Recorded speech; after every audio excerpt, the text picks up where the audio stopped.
and this is my take on pulao. There's a lot of various ways you can make pulao. Some people like adding peppers to their pulao, capsicum, vegetables apart from chicken, but I'm a simple person. It's chicken, rice, and spices for me. Okay, so let me show you the star of this dish, which is the chicken. I've taken around 700 grams of boneless cut chicken, like the boneless breast of chicken cut into cubes, and then I've taken 400 to 450 grams of the chicken drumstick, the leg pieces, and this chicken has been washed with salt and turmeric. The turmeric that you can see on the chicken here, it's we use turmeric to wash the chicken so that the really strong, pungent smell of raw chicken kind of dissipates. Doesn't completely disappear, but it's like 70 to 80% less. So turmeric really works with removing the raw pungent smell of the chicken. To this chicken, which has been washed in turmeric, we are going to add 250 milliliters of curds or really thick yogurt. It is not flavored, not salted, just plain old good thick curds. Then you're going to add in some salt. Salt is to taste, and you can be a bit lenient with your salt here because it's going to be cooked together with tomato, with onions, with water. So even if there's an excess of salt, you can kind of manage it later on. So around 2.5 teaspoons of salt at this stage. And then you're going to be adding crushed black pepper. I haven't turned this into powder, it's just crushed, and it hasn't been crushed evenly. It's just we have this equipment where there's a stone bowl and you have a stone, what do you call it? Kind of like a hammer, but an upside down hammer. And you just go ham with anything that you put it. You're just like crushing it and coursing it. So I just crushed it for say 15 seconds. It's not fine, but you don't want it to be completely fine like a powder, because you'll see why. It gives a really nice texture. It gives a really nice look to your chicken. You like seeing the pepper just on top of the chicken, and it gives a really nice flavor too. Now all of this that you just added, the curds, the crushed pepper, and the salt, you need to mix it well and massage the chicken. Need to make sure that all the pieces of chicken get coated well in this marinade. So take your time, make sure that each and every piece is massaged. The more love you put into your chicken while while you're going to marinate it, the better it's going to taste. I massaged the chicken for close to 20-25 minutes while cooking biryani because it needs massaging, because in a biryani you put coriander, you put mint, you put fried onions, all of it to the chicken marinade. So you need to mix it well and make sure everything's mixed. Hey Hunter, how are you doing? So mix it well, make sure that all the pieces are coated with the marinade, massage them, and there you have it. That's the marinated and mixed chicken, which I have rested for 1.5 hours. You can leave it to rest for, well, ideally 4 hours. 4 hours of resting would be perfect. Overnight resting would be absolutely perfect, but if you're in a rush, the minimum that you need to rest this chicken in its marinade is 1 hour. I think I'm doing all right, I guess. How are you? I'm doing great, Hunter. We're cooking one of my favorite dishes, not my all-time favorite, but one of my favorite dishes. So I'm doing great. Happy to see you here. Apart from that, you'll be needing onions. You'll be slicing up 3 large red onions, or 4 large red onions. You'll be slicing up tomatoes. That'll be around 3 large tomatoes. Our whole spices. I'm just going to give you an eagle eye view.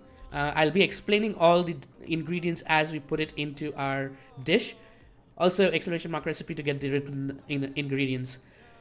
In this bowl, I have soaked 2 cups of basmati rice in water. Soaking basmati rice in water for 20 to 25 minutes before adding it into your dish speeds up the cooking time that the rice needs, and which makes it easier to cook the rice and chicken perfectly and not overcook either the chicken or rice. So that's the eagle eye view of all the ingredients you would need. I cut out of that way too soon. You can see various things. You can see green chilies, you can see finely chopped coriander, you can see the cashew nut paste, you can see the ground spices, the whole spices. Basically, you need 4 large sliced onions, 3 large sliced tomatoes, slit green chilies. I've taken 8 slit green chilies. If you like your spice, pump that up to 10 or 12. Hey Pickle, how are you doing? I tried the curry today. It was very good. I'm so happy to hear that it came out good. I'm teaching you how to cook pulao today, another really flavorful dish, a chicken based dish. But hey, welcome. I cooked chicken curry today afternoon. I had it prepped and stuff, which I'm going to be showing on stream on 27th, I think, and that came out really delicious too. So just a teaser to get you all here on 27th as well. So these are the ingredients, and as I add them, I'll explain each and everything. And once again, Pickle, based on your suggestion, I now have a new command, !recipe, and you'll get the written version of everything that I'm cooking on stream all 13 days. The new recipes that I'm showing on stream will be added as we go on, but currently you have 3 written recipes, so you can easily get them in a written format. Just !recipe. So let's get cooking. We're going to be using a pressure cooker once again because this is a one pot dish. We're going to cook the rice and chicken together in a pressure cooker. So turn on the heat, let your pressure cooker get really hot, and once it's hot, we are going to be adding ghee. Ghee is clarified butter. You can get this in a supermarket near you or an Indian store near you. It's basically just milk fat. It's clarified butter. It gives a really rich flavor compared to oil. So first you're going to be putting in 4 tablespoons of ghee to the hot cooker, and we'll be heating up the ghee before moving ahead. You can also see that it has a really rich yellow color. That gives a really nice color to your dish as well in the end. So that once you start adding in the ghee, it starts sizzling. Ghee heats up a lot faster than oil, so keep an eye on that. You don't want to burn it. 4 tablespoons of ghee. And if you ask any Indian mother or grandmother, they'll say the more ghee a dish has, the better it tastes. But if you're health conscious, definitely you can cut back on a tablespoon or 2 of ghee. This dish is supposed to just be a little rich, not too excessively rich like a biryani, but a little rich. So I guess it's okay for you to add ghee for once, an excess amount of ghee. 4 tablespoons to 5 tablespoons. So here are the whole spices. You'll need peppercorn. I've taken black peppercorn, whole peppercorn, around 2 tablespoons. I've taken cumin. That's 2 teaspoons cumin, 1.5 teaspoons of black peppercorn, clove, 4 whole, green cardamom, 4 whole.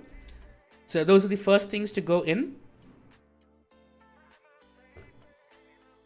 The whole pepper, the pepper pods or peppercorns, are going to really flavor your oil and give that peppery flavor to the ghee and oil. And what happened here was I'm an absolute idiot to have kept the spoon that I just used to remove ghee. I kept it on top of my cumin, so the ghee and the cumin got stuck on the vessel, and I had to remove it manually. The remaining whole spices are bay leaf. You'll need 2 bay leaves, a stick of cinnamon, and you'll need 2 black cardamoms. So black cardamoms are bigger than your green cardamoms and have a lot more stronger flavor.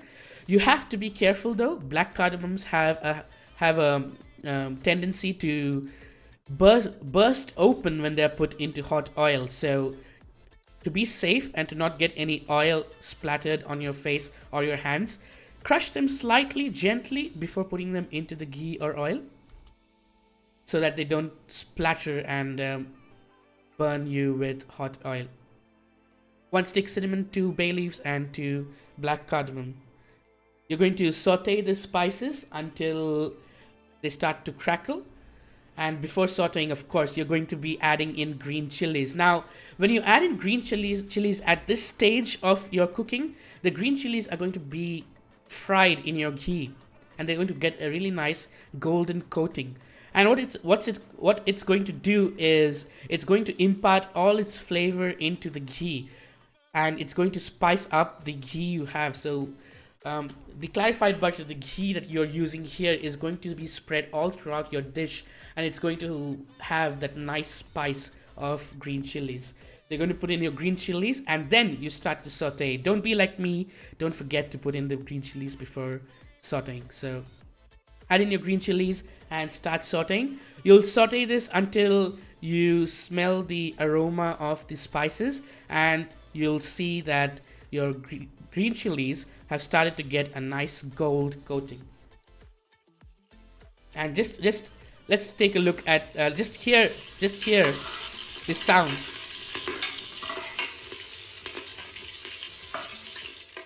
You got to be careful. Don't let the oil splatter hurt your hand. What happened here is I took too small of a ladle to mix this, and my hand was getting burnt. Not only because of the oil splattering, but because of the heat coming straight up.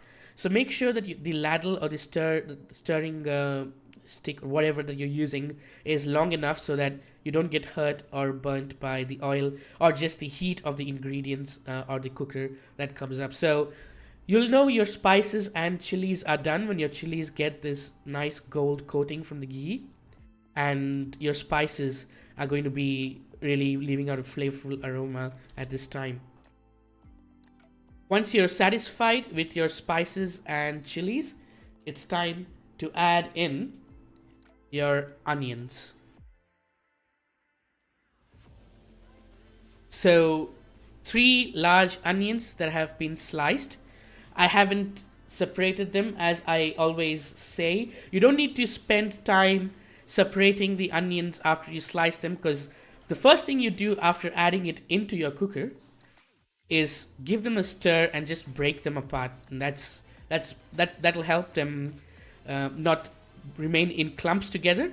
So break them apart, and you spend really like 20 seconds breaking them apart this way. So you don't need to spend time prepping it separately to be like broken apart and separate slices. Once you stir them, and when they're not in clumps and not gathered bunched together anymore, you add in salt. Add in salt to taste, but remember that you have also added salt to the chicken marinade. So don't put in excessive amounts of salt. You need salt to brown the onions, but make sure to limit the amount of salt since you also have salt in your chicken marinade. You'll need to start here. This is where I show the camera my an oil burn. You can see one of my knuckles have got red. So make sure that you use a good spoon or ladle to mix things, something that's definitely larger than your cooker, and where your hand can be safe away from the heat. Don't be like me. Don't be a dumb panda. Okay? Be a smart human. Since we have added in the salt and we're just stirring our onions, it's going to brown soon. We don't need to completely brown the onions for our pulao. We are going to just give it a slight color and wait for it to be translucent. We're going to make it lose its bright pink that it has now. And then we're going to grind this all up. We don't want chunks of onion. As you can see here, I changed my ladle to a bigger ladle so that the heat stops troubling me. And the onions are almost done. They've got a slight brown color. And it's translucent. It's sweat enough. I seriously got to stop watching these streams before lunch. Hey Ran, welcome. I'm glad I'm making you hungry. Hello. Today's dish is going to be fantastic, I swear. At this stage, your onions are almost done. They're losing their bright pink. They've got a tinge of brown, and look here, they're translucent. So this is when you can you don't need to brown it any further, because because what we're going to do is we don't want chunks of onion to hit our mouth. In this dish, in this particular dish, you want tomatoes to be visible, you want tomatoes to be bit, but you don't want onions to give out this sweet flavor when someone takes a bite. So we're going to grind this into a fine paste. That's why you're not going to brown it completely. I'm eating while watching. Hey Slit, welcome. Hope you're all having an amazing day, by the way. And I hope I can make you all hungry and salivate. Drool for some delicious, delicious food. So I have transferred the onions and the spices and the ghee, the entire contents of my pressure cooker into a grinder. To this grinder, I am also going to add in the cashew nut paste. So what I've done is I've soaked 15 cashew nuts in milk with 2 teaspoons of poppy seeds. So that goes into the blender as well. I'm going to eat in a bit, but whatever it is, it's going to be a disappointment compared to this. I just stopped Monster Hunter World to watch this. I'm so honored that you stopped Monster Hunter World to watch this. There it goes in the poppy seeds, milk, and cashew nut with your onions, ghee, green chilies, whole spices, and you're going to grind this all into a fine paste. To your cooker, you're going to add in 3 tablespoons of oil, no ghee, because we have already added in ghee before. You're going to add 3 tablespoons of oil, any oil of your choice. Also, Ran, don't worry, I can cook this for you anytime, man. Anytime. Add in 3 tablespoons of oil, any oil of your choice. I'm using extra virgin olive oil. And then the fine paste that we just made. This is the onion, spice, ghee, cashew, milk, everything that we have put into the cooker, all the flavors into a fine paste. We're going to drop that paste into the oil. Be careful, don't get any oil splattered on your hand. I'm not going to fly all the way to India just for lunch. Maybe I can fly all the way to Germany just to give you lunch. Who can send in a suspicious package to Ran? Exactly, a super suspicious package. You're going to saute your paste in the oil for 30 to 40 seconds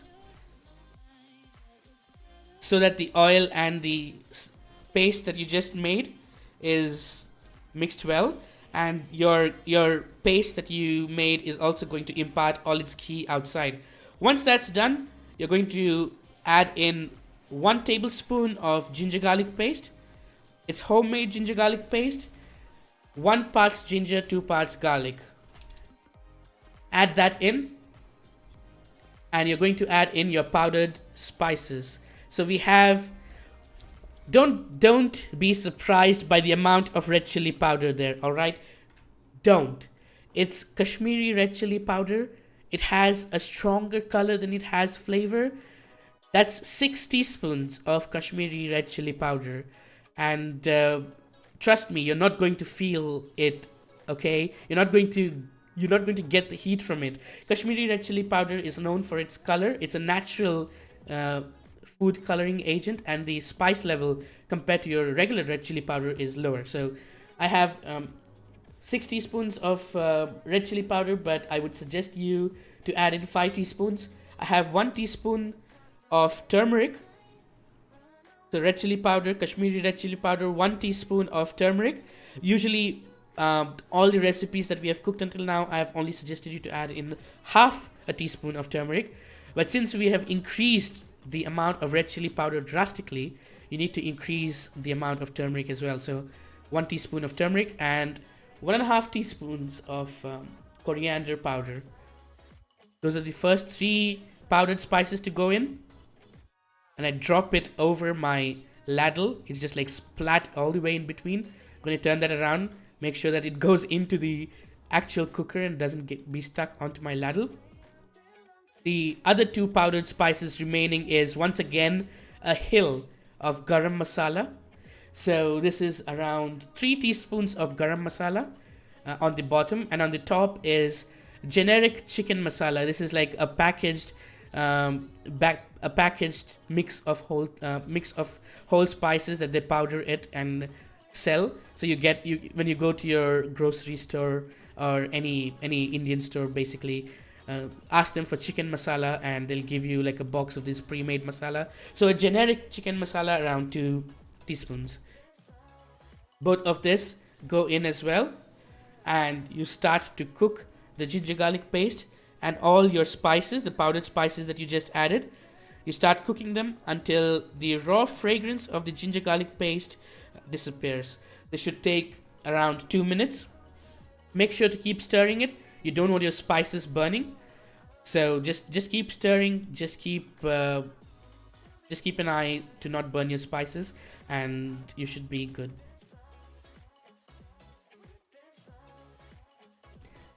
The eventual color of this dish is going to be golden yellow or golden brown, and you can see the color taking shape right now. It's still a bit on the higher side, but once you add in the rice and water and stuff, it's going to become a lighter color, and it's going to look really appetizing. Once your ginger garlic paste is cooked, you're going to add in your tomatoes, and you're going to start cooking in you're going to start cooking your tomatoes. This would take around 8 minutes. So just keep cooking your tomatoes until they're cooked. We want you to this dish. We want the tomatoes to be visible, and we want the tomatoes to have a bite. That's why we are adding in sliced tomatoes, and that's why we have ground the we is the past term of ground. I guess so, right? So that's why we ground the onions, because you don't want the onions as to come in your bite. You want the tomatoes to be visible and to come into your bite. Just cook the tomatoes. It's going to take approximately 8 minutes, and you'll know once your tomato is cooked when it loses its bright red color that it has now, and once the oil starts separating towards the side of your cooker. If you followed the recipe until now, this base can be saved for basically everything. You can save this base for a curry, you can save this base for making pulao, you can save this base and make pulao once again. If you keep this in the fridge, it should be good to use for around a month even. So yeah, if you wish to just make this paste, say you're in a hurry, you want to cook pulao or you want to cook a curry tomorrow, you don't have, say, the 40 minutes you require to get the whole curry done, just make this paste a day or two in advance, and then your curry cook time is just adding in the chicken, 15 minutes, done. Wham, bam. Food ready. So at this stage, I'm happy with my tomatoes. They have cooked, and I add in the chicken that's been marinating for an hour. Once I add in the chicken, I'm going to turn up the flame all the way high heat. You want the chicken to start cooking quick, so we're going to turn up the heat, and we are going to mix the contents of our cooker well. You want the chicken to mix well with the base that you just cooked, and you want the base that you just cooked to mix with the chicken, take its flavors, take the salt, take the pepper, take the curds, the yogurt, So mix it well. You're going to mix it for 5 to 6 minutes on high heat. The chicken will start cooking and leaving out its oils, which is what you want. You want the chicken to start cooking immediately. And you need to keep mixing it. Keep mixing it to make sure that all the spices, all the masala is just mixed well. You don't want any single chicken piece to miss out on that good, lovely spice base that you just made. This is making me so hungry. Hey, Gad. I'm happy this is making you hungry. That's the goal of a cooking stream, isn't it? To make others hungry, to make others want to eat what is being cooked. Once you've done mixing it, make sure to just push in all the chicken pieces so that they're touching the bottom of your pan, and leave it on high flame for a couple of minutes. Once that's done, you add in the basmati rice. Remember that at the start I soaked the basmati rice for 30 so that it would be ready by the time we are done with the chicken. So it's been soaked for approximately 30 minutes. I removed the water from the basmati rice, like the excess water that I had soaked it in, and I'm going to pour in the rice with a little bit of water that was in the bottom of the bowl, but that's okay. You don't want too much water going in, so try to drain out as much water from the soaked rice as you can. Once you add the rice in, you need to give those arms another workout. Start mixing everything again. Your rice at this point won't break easily, so take advantage of that and make sure that the rice as well as the chicken is mixed properly. The rice is going to take in the spices, it's going to take in the marinade from the chicken, everything. It's going to be really flavorful.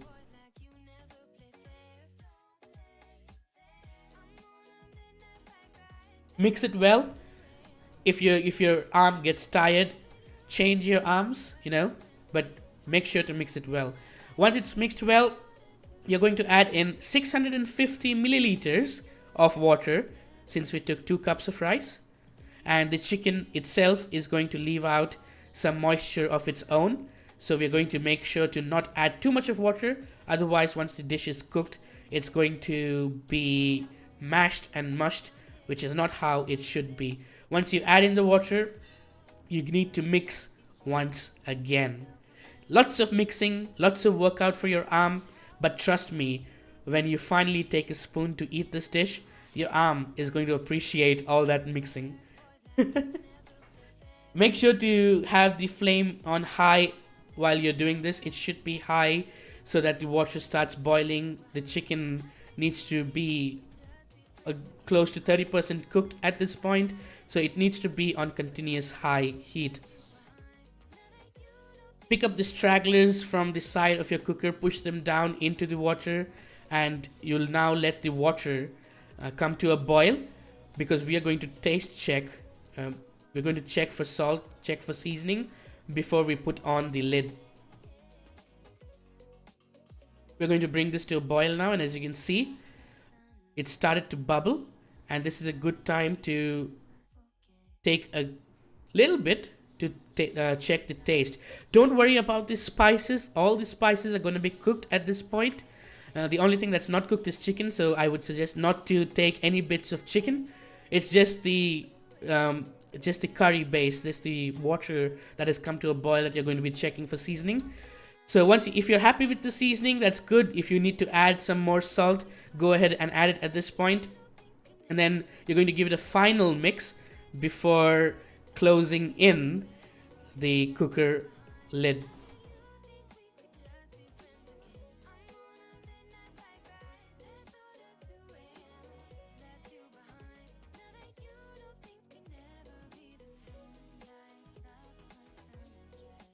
That's it. That's done. It's all ready. We are going to close our trusty pressure cooker. Make sure that the whistle isn't blocked by anything. Make sure that you're closing the lid properly so that it seals all the pressure in. And once it's closed, we're going to let the pressure cooker do its job for 4 whistles. So you're going to wait until it whistles 4 times. It's going to take approximately 10 to 12 minutes to do this. Keep it on high heat all along, and 4 whistles should be done in 10 minutes. Let's listen to some. I love chicken and rice meals. This looks fantastic. Thank you so much. Let's listen to some pressure cooker ASMR.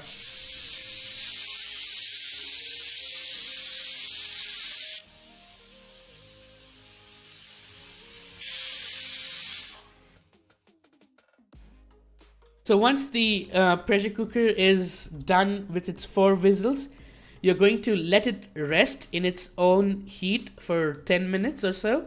Like you saw me pulling up the whistle here. You saw me pulling up the whistle once it was done whistling. What I do is I let the I let the contents of the cooker rest for 10 to 15 minutes so that once I pull the whistle at the end, there's no steam that rushes out. So I've naturally let the steam come out in its own time, and that extra pressure, the extra steam, the extra heat inside is going to cook your dishes further while while the stove is off, because you turn off the heat once it's whistled 4 times. Open it carefully. Be very careful of the steam. Steam burns are not a joke. Steam burns you even more than just fire in general, so be very careful. There you go. You see the rice, you see the masala. You need to mix once more. So what you see on the top is the ghee, the oil, the goodness of all the masala, and the rice and chicken is underneath. What we are going to do now is we are going to just break it up and add in our finely chopped coriander right at the end. And you're going to mix everything well. You're going to make sure that the masala, the rice, the chicken, everything is mixed well. You won't have any bland spots in this dish. Batatoon, thank you so much for dropping that follow. I appreciate it. Welcome. So mix your rice well to spread the coriander that you just put, as well as to make sure that all the masala and your rice and your chicken is mixed well. Mouth is watering. I need to make this. GAT! Exclamation mark recipe. You'll get a written version of this. There you go. Hello, hello. Look at how delicious that rice looks. This is basmati rice. The long grained rice that you see, that's basmati rice. So cooking this dish with basmati rice just gives it that much more richness, and just makes it look even more royal. Don't mix your pulao too much. You don't want the rice to start getting mushy. You just want to mix it so that you are yourself sure that there's no chunks of masala anywhere, and there's no chunks of rice that is not flavored anywhere. Looks so delicious. Thank you so much. Hello there, Aeon. So what I do is, after I mix it up, I close the pressure cooker back again, and I just cut way too soon there. But I close the pressure cooker back again because you can see the rice is steaming hot. You can see the steam come out right here. So I notice the steam, I notice the heat, and I want to take this opportunity. Once I have mixed the rice, I want this to sit in its own heat for some more time, so that the oil and the ghee that we added settles in well to the rice. So I close my pressure cooker and let it rest in its own heat for another 10 minutes. This is completely optional. I just do this out of my personal preference. It's ready to serve right after, but if you do this, the rice has absorbed the ghee and the oils well. It doesn't look wet, and it doesn't look too shiny. This is the dish served. Chicken pulao.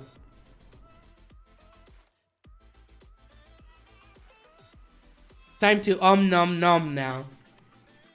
You see the rice, you can see the tomato, you see the chicken, and remember I told you not to add powdered pepper, but rather just roughly crushed pepper. Do you see the chicken piece towards your right? It's textured with pepper, and when you take a bite of that chicken, you're going to get lots of flavor from that chicken itself. Looks so good, fantastic. Can't wait to eat my salad later. Alright. So that's chicken pulao.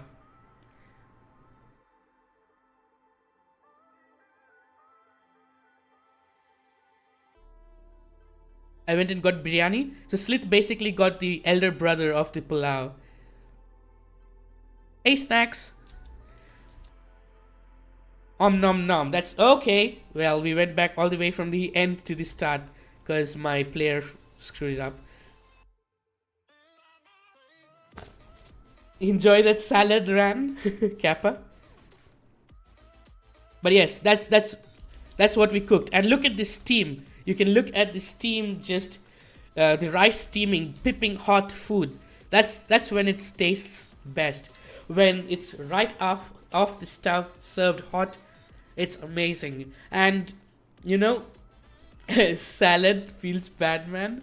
You can accompany this with a really nice, fresh raita. So what you do is you chop up some cucumber, you chop up some mint, you take yogurt, add your cucumber, add your mint to say 250 ml of yogurt, add in 1.5 teaspoon of salt, 2 teaspoons of chaat masala. Give this a good mix, and you have a nice raita to accompany you with this rice. So this is a bowl of flavorful rice, and then you have a refreshing, fresh yogurt bowl right next to you. So if the heat ever gets too much, 1 spoon of that should sort you out. Kapow! So you can see what I went for with this dish. You can't see the onion, you can clearly see the tomato. Because of us grinding it all into a fine paste, you won't get whole chunks of the spices either. So when you use spices like black cardamom, green cardamom, clove, cinnamon, if you leave them in whole in a rice dish, when you take rice, and as unsuspecting cardamom or clove may sneak in to your mouth, and when you're biting it, you bite into that spice, and you get the bitter taste of that whole spice just disturbing your meal. So that's why once I added in the onions, I had it all grinded up into a fine paste, so that the cinnamon, clove, green cardamom, all of it is turned into a fine paste, and it doesn't catch you off guard or sneak in and trouble you. The only thing that you want visible is the tomato, which we have achieved with this dish.